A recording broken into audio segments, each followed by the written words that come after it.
મુંબઈના છત્રપતિ શિવાજી મહારાજ આંતરરાષ્ટ્રીય વિમાન મથક પર બે અલગ અલગ ઘટનાઓમાં આશરે 20 કરોડનું હાઇડ્રોપોનિક ગાંજો જપ્ત કરવામાં આવ્યો. આ જપ્તીના સંદર્ભમાં 3 લોકોની ધરપકડ કરાઈ. આજે આ જ વિષય પર વધુ જાણવાની કોશિશ કરીશું કે હાઇડ્રોપોનિક ગાંજો છે શું, ક્યાં ઉગે છે, શું પ્રતિબંધ છે અને જપ્ત કરવા બદલ શું દંડ કરવામાં આવે છે. પહેલા એ જાણીએ કે હાઇડ્રોપોનિક ગાંજો છે શું. હાઇડ્રોપોનિક ખેતી એ ખેતીની એક પદ્ધતિ છે જેમાં માટીનો ઉપયોગ કર્યા વિના છોડ ઉગાડવાનો સમાવેશ થાય છે અને હાઇડ્રોપોનિક ખેતી કહેવામાં આવે છે. આ તકનીકમાં છોડના મૂળ પોષક તત્વો પાણી અને ઓક્સિજનના સંપર્કમાં આવે છે. આ છોડને સીધા પોષક તત્વો પૂરા પાડે છે અને તેમના વિકાસને વેગ આપે છે. આ તકનીકનો ઉપયોગ કરીને ઉગાડવામાં આવતા ગાંજાને હાઇડ્રોપોનિક ગાંજો અથવા તો હાઇડ્રોપોનિક વીડ કહેવામાં આવે છે. ઘણી જગ્યાએ તેની ખેતી માટે ખાસ ખેતર બનાવવામાં આવે છે, જ્યારે અન્ય સ્થળોએ તેને મોટા તળાવમાં અને દરિયામાં પણ ઉગાડવાની વ્યવસ્થા કરવામાં આવે છે. હવે એ જાણીએ કે ભારતમાં તેના પર પ્રતિબંધ કેમ છે.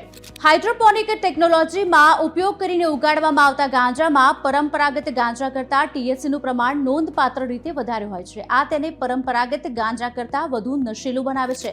આ હાઇડ્રોપોનિક વીડનો ઉપયોગ સિગરેટ અથવા સિગારના કાગળમાં ભરીને કરવામાં આવે છે. તેને માનવો માટે જોખમી ગણીને ભારત સરકારે દેશમાં હાઇડ્રોપોનિક વીડ પર પ્રતિબંધ મૂક્યો છે. આનો અર્થ એ છે કે તેને ભારતમાં ઉગાડી વેપાર કરી કે પછી તેનું સેવન કરી શકાતું નથી.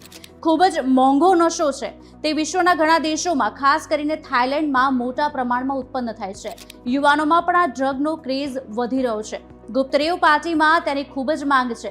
પરિણામે તેને બેંકોક અને હોંગકોંગ જેવા સ્થળોએથી ભારતમાં દાણચોરી કરીને લાવવામાં આવે છે અને દરરોજ આ ડ્રગ એક યા બીજા શહેરમાં પકડાઈ પણ રહ્યું છે. થાઇલેન્ડમાં તેનું ઉત્પાદન એટલું વિપુલ પ્રમાણમાં થાય છે કે તેને ગરીબોનું કોકેન પણ કહેવામાં આવે છે. હવે NDPS એક્ટ હેઠળ તેની કાર્યવાહી પણ થાય છે. તે વિશે પણ જાણીએ.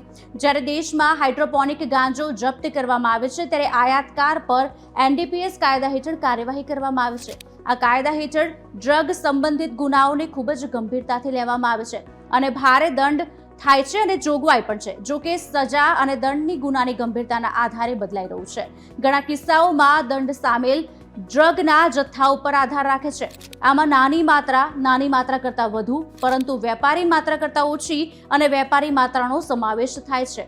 ઓછી માત્રામાં રાખવા પર 6 મહિના સુધીની કેદ અથવા 10,000 રૂપિયાનો દંડ અથવા તો બંને સજા થઈ શકે છે. ઓછી માત્રામાં પરંતુ વેપારી માત્રા કરતાં ઓછી માત્રામાં રાખવા પર 10 વર્ષ સુધીની સખત કેદ અથવા તો 1 લાખ રૂપિયા સુધીનો દંડ અથવા બંને સજા થઈ શકે છે.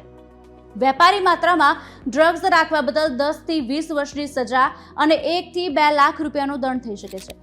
જો કોઈ ભારતની બહારથી ડ્રગ્સ લાવે છે અને વિદેશમાં બીજા કોઈને સપ્લાય કરે છે તો તેને 10 થી 20 વર્ષની સજા અને 1 થી 2 લાખ રૂપિયાનો દંડ પણ થઈ શકે છે.